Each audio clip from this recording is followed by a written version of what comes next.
Hello everyone, welcome back to the channel. Today we are diving into a moment that may redefine the entire course of the Russia-Ukraine war. A moment forged through brutal battles, relentless pressure, and staggering human cost. Crimea fully retaken after brutal battles is not just another update in a long conflict. It is the point where the war turns, where assumptions collapse, and where the balance of power shifts in ways that will echo far beyond the Black Sea. For years, Crimea stood as the ultimate symbol of Russian control, a prize seized in 2014 and transformed into a fortress that many believed could never be breached. Its fall, after fierce and grinding battles, marks a dramatic reversal that few predicted and even fewer prepared for. To understand why this moment matters so deeply, we must first understand what Crimea represented.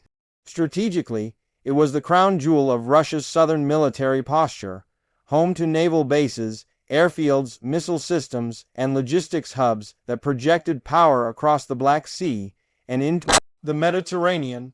Politically, it was portrayed as a permanent victory, woven into Russian national identity and defended as non-negotiable. Militarily, it was fortified layer upon layer, protected by air defenses, coastal missiles, and tens of thousands of troops.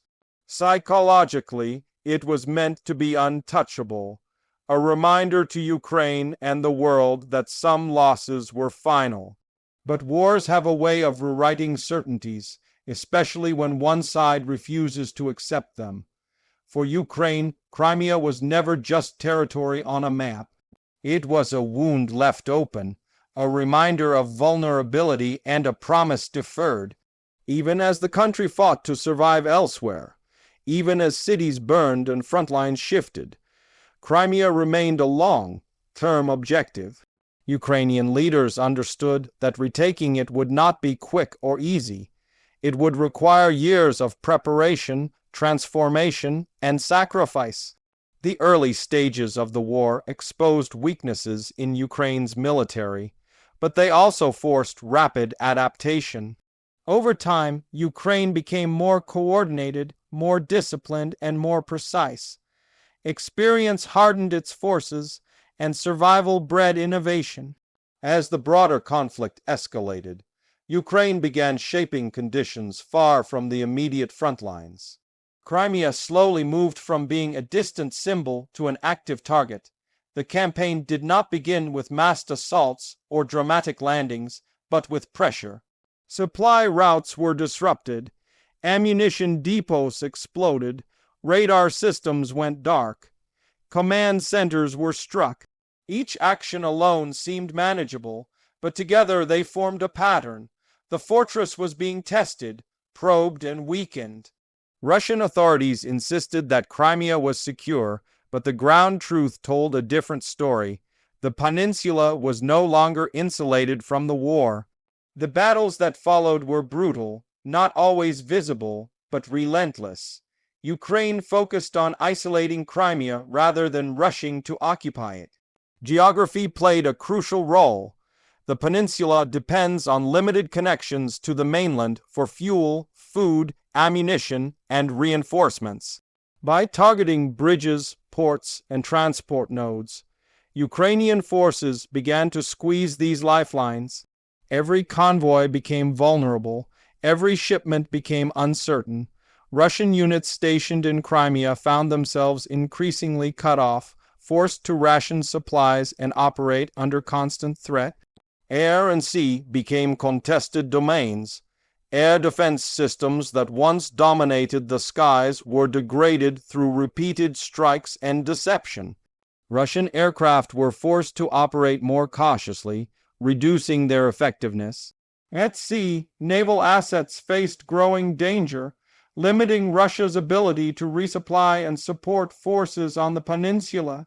What had once been a secure rear area turned into a high-risk environment. Soldiers who had been told they were safe now lived under constant alert, never knowing where the next strike would land. Psychological pressure intensified alongside physical battles. Ukrainian messaging made it clear that Crimea was not forgotten and that liberation was inevitable. For Russian troops, many of whom were already questioning the purpose of the war, this message was corrosive.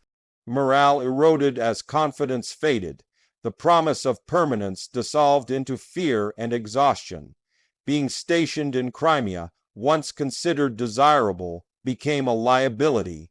Units grew isolated not just by broken supply lines, but by doubt. Civilians endured their own form of brutality. Years of occupation had brought surveillance, repression, and forced conformity. The renewed fighting added danger and uncertainty. Yet beneath the surface, resistance endured, information flowed quietly, movements were tracked. Small acts of defiance accumulated into meaningful support. As Ukrainian operations intensified, hope resurfaced among many residents. The occupation had delivered militarization and isolation, not prosperity or security. Liberation, though costly, offered a future shaped by choice rather than fear. The turning point came when Russia's ability to sustain control faltered visibly. Attempts to reinforce Crimea drained resources from other fronts. Command decisions grew slower and more cautious. Internal disagreements and overconfidence compounded the problem. The very strength that once protected Crimea, its heavy militarization, became a burden. Large concentrations of equipment and personnel turned into targets. The initiative shifted steadily toward Ukraine. The battles themselves were fierce and unforgiving. Urban areas saw intense fighting as Ukrainian forces advanced carefully, aware of civilian presence and infrastructure. Rural terrain offered fewer places to hide, exposing positions to precision strikes. Night operations, drone warfare, and electronic disruption became defining features of the conflict. This was not a war of sweeping charges, but of attrition, patience, and pressure. Every kilometer gained came at a cost, but every loss suffered by Russian forces was harder to replace. As Russian control weakened, the collapse accelerated. Units found themselves operating without clear orders. Communication broke down. Positions were abandoned. Some forces withdrew under fire. Others surrendered, unwilling or unable to continue fighting for ground that no longer felt defensible. The battles did not end in a single dramatic moment, but in a series of irreversible failures. Control slipped away not because one side ran out of weapons, but because one side ran out of belief. When Ukrainian forces finally secured Crimea, the significance was immediate and overwhelming. Flags raised over liberated ground symbolized more than victory. They marked the end of a chapter that began with shock and loss in 2014. For Ukraine, it was proof that no occupation is permanent, that time and resilience can overcome even the most entrenched control. For Russia, it was a devastating blow to prestige, strategy, and credibility. The idea of irreversible conquest was shattered. The war turning at Crimea sent shockwaves internationally. Allies who supported Ukraine saw confirmation that their assistance mattered. Nations watching from the sidelines reassessed their assumptions about power and deterrence. Military analysts began rewriting conclusions drawn years earlier. Crimea's fall demonstrated that fortified positions can collapse when isolated, that psychological resilience matters as much as hardware, and that patience can be decisive in modern warfare. Yet victory brought responsibility. The aftermath of brutal battles left scars across the peninsula. Infrastructure damage displaced civilians, and unresolved grievances demanded careful management. Ukraine faced the immense task of restoring governance while ensuring security and justice. The challenge was not just to win the war, but to win the peace. Healing would take time, and rebuilding trust would require restraint and empathy. Liberation was the beginning of a new chapter, not the end of the story. For the Ukrainian people, Crimea's return became a defining national moment.